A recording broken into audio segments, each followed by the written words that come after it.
Assalamualaikum warahmatullahi wabarakatuh. Puji syukur kita panjatkan kehadirat Allah Subhanahu wa Ta'ala yang telah memberikan berkat, rahmat, dan hidayahnya sehingga kita senantiasa mendapatkan nikmat sempat dan nikmat sehat. Yang saya hormati Ibu Dwi Reski Anandari Sulaiman SPD MPD selaku dosen mata kuliah Psikologi Pendidikan serta teman-teman sekalian yang saya banggakan. Kali ini kami akan mempresentasikan hasil artikel yang telah kami buat dengan judul Dampak Media Sosial TikTok Terhadap Motivasi Belajar Siswa yang akan dibawakan oleh kelompok 4 yaitu Marwa Rashifa, Erna Nurbiana, Tasya Almalia, Nurlinda Daa, dan saya sendiri Novita Ramadhani. Yang pertama akan dibawakan oleh saudari Marwa Rashifa dengan materi pengertian media sosial, pengertian TikTok dan sejarah TikTok. Pengertian media sosial. Menurut Nasrullah, tahun 2015 dalam Arafik media sosial adalah medium di internet yang memungkinkan pengguna merepresentasikan dirinya maupun berinteraksi, bekerja, berbagi, berkomunikasi dengan pengguna lain, membentuk ikatan sosial secara virtual.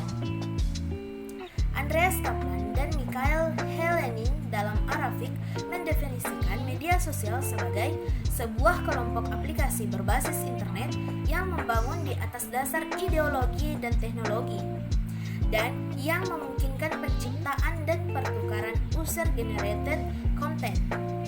Jejaring sosial merupakan situs di mana setiap orang bisa membuat web page pribadi kemudian terhubung dengan teman-teman untuk berbagi informasi dan berkomunikasi. Menurut Chris Brogan tahun 2010, media sosial adalah suatu perangkat alat komunikasi yang memuat berbagai kemungkinan untuk terciptanya bentuk interaksi gaya baru. Menurut Daven Karpen tahun 2011, media sosial memiliki definisi sebagai suatu tempat kumpul gambar, video, tulisan, hingga hubungan interaksi dalam jaringan, baik itu antara individu maupun antar kelompok seperti organisasi. Pengertian aplikasi TikTok.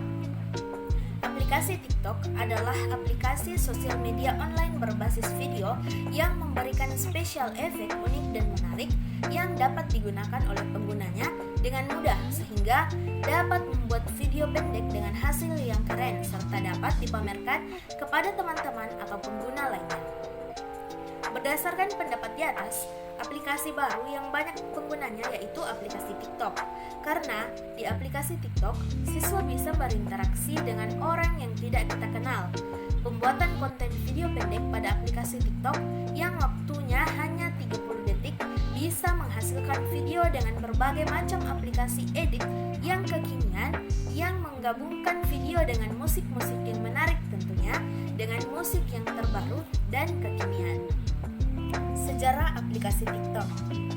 Aplikasi TikTok adalah sebuah jaringan sosial dan platform video musik Tiongkok yang diluncurkan pada September 2016. Aplikasi tersebut membolehkan para pemakai untuk membuat video musik pendek mereka sendiri.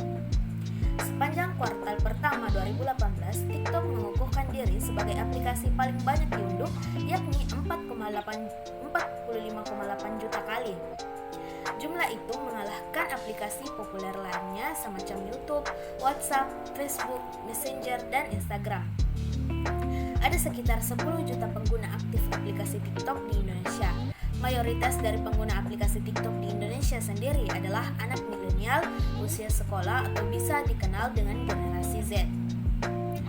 Aplikasi TikTok pernah diblokir pada 3 Juli 2018. TikTok mulai diblokir di Indonesia. Kemenkominfo telah melakukan pemantauan mengenai aplikasi ini selama sebulan dan mendapati akan banyak sekali masukan laporan yang mengeluh tentang aplikasi ini. Terhitung sampai 3 Juli tersebut, laporan yang masuk mencapai 2.853 laporan. Menurut Menteri Rudiantara, banyak sekali konten negatif terutama sekali untuk anak-anak. Namun, dengan berbagai macam pertimbangan dan regulasi baru, maka pada Agustus 2018, aplikasi TikTok ini dapat kembali diunduh. Salah satu regulasi yang ditengarai adalah batas usia pengguna yaitu usia 11 tahun. Namun, dengan beberapa pertimbangan, TikTok dibuka kembali dan membuat membuat bertambah banyak pengguna aplikasi TikTok dari kalangan anak-anak, remaja, dewasa, lansia pun menggunakan aplikasi TikTok. Tak kalah lagi, artis-artis pun menggunakan TikTok berjoget ria dengan menggunakan musik yang mereka inginkan.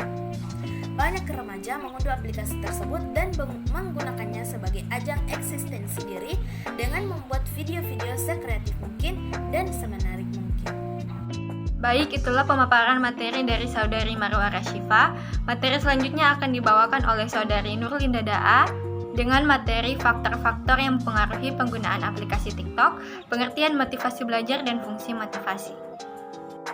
Baik, Assalamualaikum warahmatullahi wabarakatuh. Perkenalkan, nama saya Nurlinda Daa dengan NIM 2102085020013. Di sini saya akan menjelaskan terkait faktor-faktor yang mempengaruhi penggunaan aplikasi TikTok. Yang mana di sini terdapat dua faktor yang mempengaruhi penggunaan aplikasi TikTok tersebut, yaitu yang pertama, faktor internal. Faktor internal merupakan faktor yang sangat berpengaruh terhadap penggunaan aplikasi TikTok dari dalam diri seseorang atau perasaan. Kemudian yang kedua yaitu faktor eksternal, yang mana faktor eksternal ini adalah faktor yang berasal dari luar diri seseorang, seperti lingkungan masyarakatnya. Aplikasi TikTok ini mempengaruhi seseorang, yaitu faktor dari luar, contohnya seperti tetangga, teman sebaya yang menggunakan aplikasi TikTok, tentu membuat seseorang ini ikut menggunakan aplikasi TikTok. Selanjutnya, fungsi motivasi. Di sini terdapat 3 fungsi motivasi, yaitu yang pertama, mendorong manusia untuk berbuat. Jadi, sebagai penggerak atau motor yang melepaskan energi.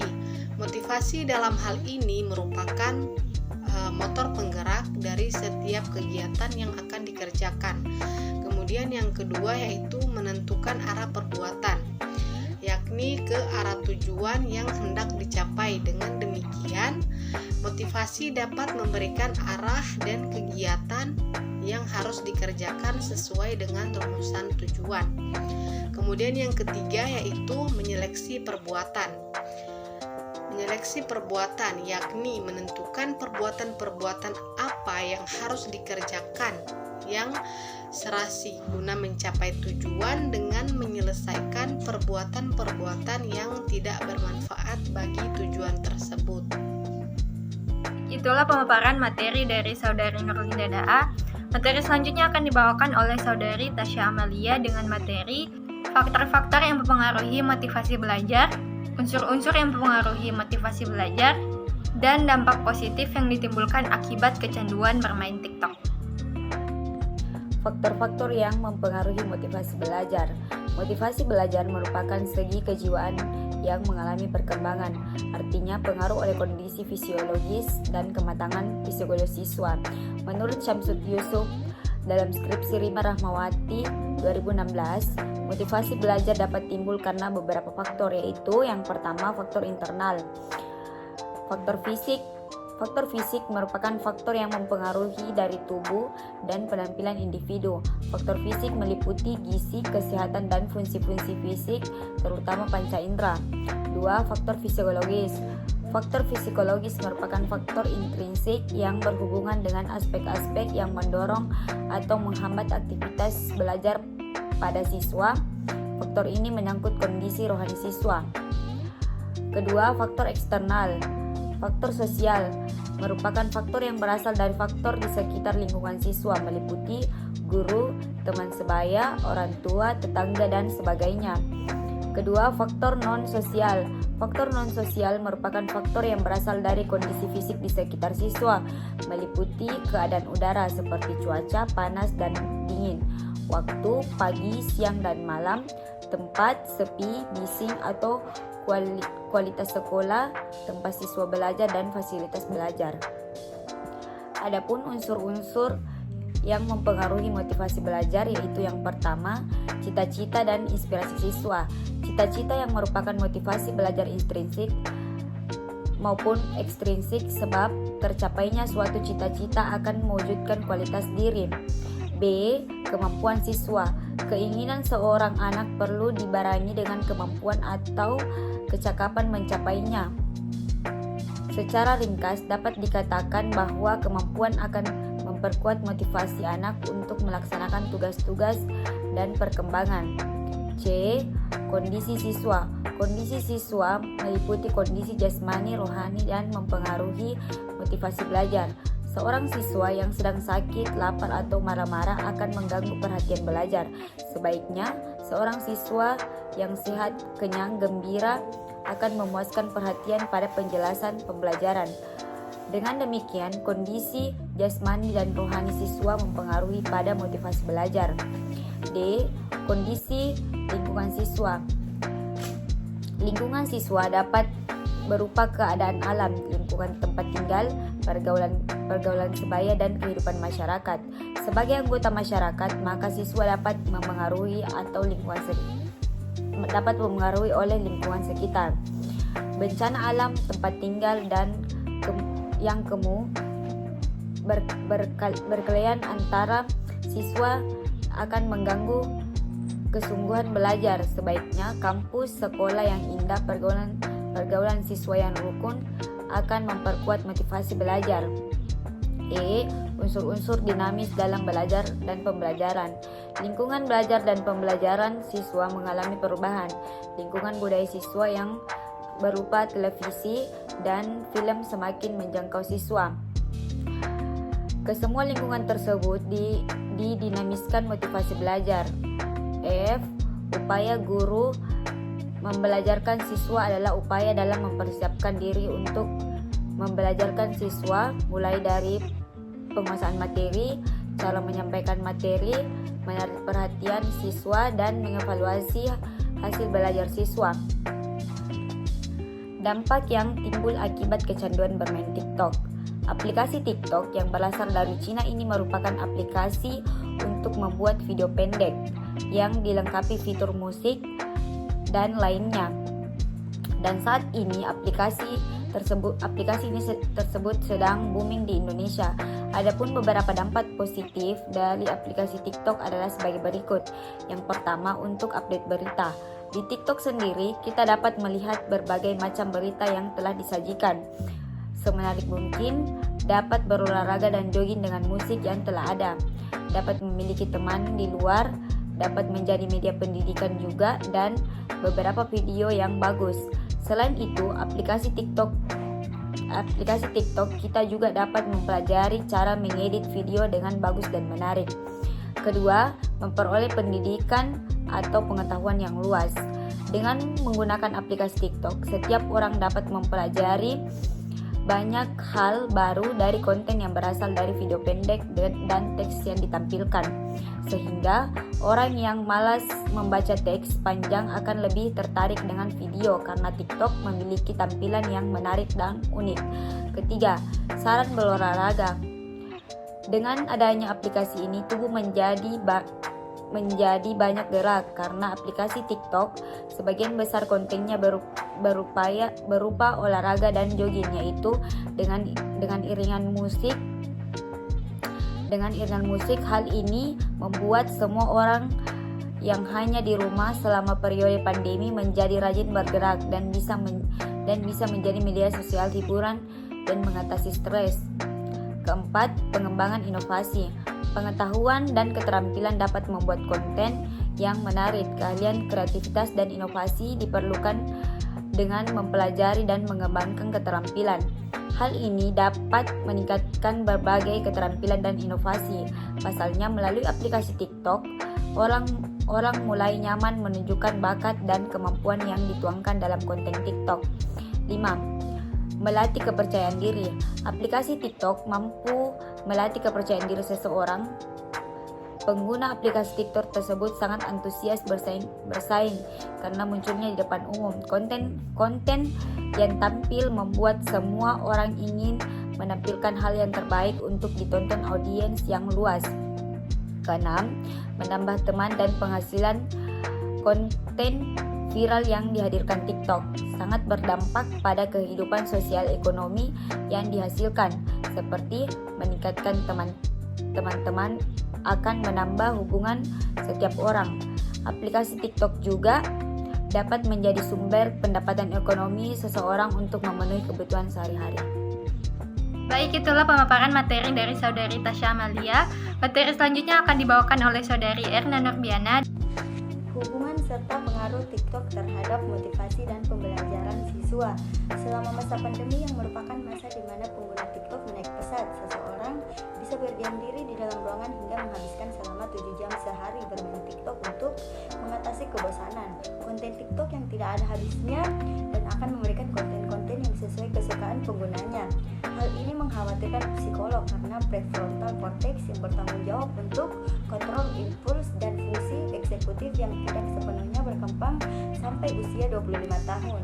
Ini berarti bahwa remaja dan usia di bawah usia 25 tahun cenderung lebih mungkin untuk kecanduan, aliran kepuasan jangka pendek yang konstan sehingga lebih memprioritaskan kegiatan scrolling TikTok daripada mengerjakan tugas dan kegiatan lainnya yang meningkatkan kesejahteraan dan kepuasan dalam jangka panjang. TikTok juga akan mempengaruhi keseharian dan emosi penggunanya. Menurut hasil penelitian bahwa penggunaan TikTok merasakan ada hal yang berbeda di saat belum dan sesudah menggunakan TikTok, dan pengguna TikTok memiliki perasaan yang berbeda-beda terhadap konten-konten video yang dilihat serta berpengaruh dalam kegiatan keseharian penggunaan TikTok.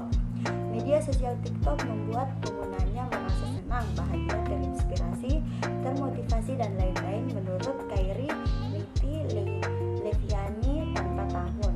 TikTok yang digunakan dalam jangka panjang akan mengakibatkan kecanduan, tetapi jika dimanfaatkan dan digunakan sebagai motivasi dan sumber informasi dan komunikasi, banyak konten TikTok yang menarik dan dapat memberikan inspirasi serta motivasi. Salah satunya yaitu tagar hashtag sama-sama belajar dan hashtag tahu nggak sih pada Desember 2021. Tagar tersebut tidak hanya dapat memberikan inspirasi bagi penontonnya, tetapi juga bagi pencipta video. Salah satu unsur yang mempengaruhi motivasi belajar menurut Dimyati dan Mujiono tahun 2015 adalah unsur-unsur dinamis dalam belajar dan pembelajaran. Seseorang guru dapat mendinamiskan lingkungan budaya siswa, yaitu TikTok dengan motivasi belajar. Seorang guru dapat memanfaatkan aplikasi TikTok sebagai sumber dan media belajar. Video TikTok yang berdurasi 15 detik hingga 3 detik berisi foto dan video yang diedit dengan musik dan berbagai macam fitur sehingga menghasilkan konten yang menarik. Menurut Wisnu 2018, berikut fitur yang terdapat dalam aplikasi TikTok beserta kegunaannya. Fitur yang terdapat dalam TikTok pertama yaitu rekam suara. Rekam suara untuk merekam suara melalui gawai, kemudian diintegrasikan ke dalam akun TikTok personal. 2. Rekam video. Rekam video untuk merekam video melalui gawai, kemudian diintegrasikan ke dalam akun TikTok personal. 3. Background atau suara latar untuk menambahkan suara latar yang bisa diunduh dari media penyimpanan aplikasi TikTok. 4. Edit untuk memperbaiki dan menyunting draft video yang telah dibuat. 5. Share untuk membagikan video yang TikTok ke platform lainnya. 6. Duet untuk berkolaborasi dengan pengguna aplikasi TikTok lainnya. Aplikasi TikTok dapat menjadi sumber dan media belajar yang efektif dan efisien karena dapat memenuhi kebutuhan belajar dan dapat menarik minat belajar siswa sehingga termotivasi. Aplikasi TikTok yang sesuai dengan karakteristik siswa saat ini, di mana berbagai hal dapat dilakukan melalui gawai dan siswa menghabiskan waktunya menggunakan gawai. Salah satunya contoh penerapan TikTok dalam adalah sebagai media pembelajaran dalam keterampilan berbahasa Indonesia, yaitu dalam keterampilan membaca. Contoh pemanfaatannya adalah dalam membaca nyaring, kompetensi dasar, membaca teks berita. Guru dapat memanfaatkan aplikasi TikTok sebagai media presentasi praktik membaca berita oleh siswa. Siswa diminta untuk menyiapkan sebuah video rekam suatu peristiwa, kemudian dengan fitur rekam suara, siswa diminta untuk membacakan teks berita sesuai dengan teknik yang tepat menurut Wisnu 2018. Selain itu juga TikTok dapat meningkatkan kemampuan berbicara dalam bahasa Inggris. Dalam penelitian yang dilakukan oleh Jenny dan Theodosia tahun 2021, sebanyak rata-rata 3,56 dari total 3,28 pada tingkat sedang bisa belajar berbahasa Inggris dari TikTok dan rata-rata 3,32 dari total 3,28 pada tingkat sedang pula siswa memiliki motivasi sedang dalam memotivasi diri dalam belajar dan meningkatkan keterampilan berbicara dari TikTok. Dari beberapa uraian di atas dapat disimpulkan bahwa TikTok dengan penggunaan metode dan teknik yang tepat dapat berdampak positif. Selain itu, penggunaan TikTok bersamaan waktu penggunaan yang berlebihan dengan konten yang mengedukasi dapat membuat siswa termotivasi dan memberi dampak positif, dan TikTok yang dapat diakses kapan saja dan di mana lebih efektif dan efisien. Solusi untuk mengurangi kecanduan bermain TikTok. Apapun yang berlebihan tidak baik, begitu juga ketika menggunakan sosial media baik TikTok ataupun akun sosial media yang lain. Sebelum mengalami dampak negatif dari penggunaan yang berlebihan dalam menggunakan media sosial TikTok, berikut beberapa cara yang bisa dilakukan untuk membantu mengurangi kecanduan menggunakan TikTok. 1. Mematikan notifikasi. Mematikan tombol notifikasi agar tidak terganggu kegiatan berhari-hari seperti belajar dan bekerja. 2. Membatasi waktu. Bermain TikTok beri peringatan pada diri sendiri dengan membuat aturan seperti hanya boleh bermain selama 1 jam sehari atau 7 jam per minggu. 3. Cari hobi baru. Cari hobi baru untuk mengisi waktu luang. Kamu dapat mempelajari keterampilan baru atau melakukan sesuatu yang selalu diinginkan. 4. Bersihkan daftar teman dan followers di akun TikTok. Semakin banyak yang di-follow, membatasi daftar follow hanya dengan hal-hal yang kamu senangi saja. Kurangi mengikuti akun yang terlihat kurang menarik untukmu. 5. Perbanyak bersosialisasi dengan teman atau keluarga. Cobalah untuk tetap memiliki jadwal khusus untuk berkumpul dengan teman-teman. 6. Puasa menggunakan TikTok. Jika kamu merasa gejala kecanduan menggunakan TikTok semakin parah, maka puasa bermain media sosial bisa dilakukan. 7. Menerapkan aturan memegang handphone. Mematikan handphone atau coba ubah pengaturan handphone ke mode pesawat agar kamu tidak mendapat notifikasi apapun selama bekerja yang mengembalikan perhatian kamu ke handphone, menurut Siti tahun 2020. Itulah pemaparan materi dari Saudari Erna Nurbiana. Sebelum mengakhiri presentasi kali ini, saya akan memaparkan solusi untuk mengurangi kecanduan TikTok. Ada 7 cara untuk mengurangi kecanduan TikTok. Yang pertama yaitu mematikan notifikasi. Mematikan tombol notifikasi agar tidak mengganggu kegiatan sehari-hari seperti belajar dan sebagainya. Yang kedua, batasi waktu bermain TikTok. Beri peringatan pada diri sendiri dengan membuat aturan seperti hanya boleh bermain selama 1 jam sehari atau 7 jam per minggu. Yang ketiga, mencari hobi baru. Cari hobi baru untuk mengisi waktu luang. Kamu dapat mempelajari keterampilan baru atau melakukan sesuatu yang selalu diinginkan. Keempat, bersihkan daftar teman dan follows di akun TikTok. Semakin banyak yang di-follow, membatasi daftar follow hanya dengan hal-hal yang kamu senangi saja. Kurangi mengikuti akun yang terlihat kurang menarik untukmu. Yang kelima, perbanyak bersosialisasi dengan teman atau keluarga. Cobalah untuk tetap memiliki jadwal khusus untuk berkumpul dengan teman-teman. 6. Puasa menggunakan TikTok. Jika kamu merasa gejala kecanduan menggunakan TikTok semakin parah, maka puasa bermain media sosial bisa dilakukan. Yang terakhir, menetapkan aturan memegang handphone. Matikan handphone atau coba ubah pengaturan handphone ke mode pesawat agar kamu tidak mendapat notifikasi apapun selama bekerja yang mengembalikan perhatian kamu ke handphone. Baik, itulah pemaparan materi dari kami. Sebelum menutup ini, saya juga akan membacakan kesimpulannya. Dari pemaparan materi sebelumnya, dapat ditarik kesimpulan bahwa TikTok dapat bermanfaat dan memberikan motivasi. Dengan banyaknya pengguna TikTok, terutama remaja, yang dapat menjadi kesempatan besar. Salah satu faktor yang mempengaruhi penggunaan aplikasi TikTok adalah lingkungan, terutama lingkungan teman sebaya. Karena ikut-ikutan dan ingin mengetahui sesuatu yang sedang tren. TikTok sebagai motivasi belajar Motivasi belajar berasal dari berbagai macam hal, salah satunya adalah faktor sosial, yaitu kondisi lingkungan budaya internet, salah satunya TikTok. Guru dapat memanfaatkan penggunaan TikTok dengan mendinamiskan antara metode belajar dan sumber belajar TikTok. Baik, itulah pemaparan materi dari kami. Apabila ada kesalahan kata atau yang dapat menyinggung hati, saya mohon maaf sebesar-besarnya. Dan dimohon juga untuk kritik dan saran teman-teman sekalian untuk membangun dan membuat kita lebih maju. Saya pamit undur diri. Wassalamualaikum warahmatullahi wabarakatuh dan terima kasih. Baik, itulah pemaparan materi dari kami. Sebelum menutup ini, saya juga akan membacakan kesimpulannya. Dari pemaparan materi sebelumnya dapat ditarik kesimpulan bahwa TikTok dapat bermanfaat dan memberikan motivasi dengan banyaknya pengguna TikTok, terutama remaja yang dapat menjadi kesempatan besar. Salah satu faktor yang mempengaruhi penggunaan aplikasi TikTok adalah lingkungan, terutama lingkungan teman sebaya. Karena ikut-ikutan dan ingin mengetahui sesuatu yang sedang tren. TikTok sebagai motivasi belajar. Motivasi belajar berasal dari berbagai macam hal, salah satunya adalah faktor sosial, yaitu kondisi lingkungan budaya internet, salah satunya TikTok. Guru dapat memanfaatkan penggunaan TikTok dengan mendinamiskan antara metode belajar dan sumber belajar TikTok. Baik, itulah pemaparan materi dari kami. Apabila ada kesalahan kata atau yang dapat menyinggung hati, saya mohon maaf sebesar-besarnya. Dan dimohon juga untuk kritik dan saran teman-teman sekalian untuk membangun dan membuat kita lebih maju. Saya pamit undur diri. Wassalamualaikum warahmatullahi wabarakatuh dan terima kasih.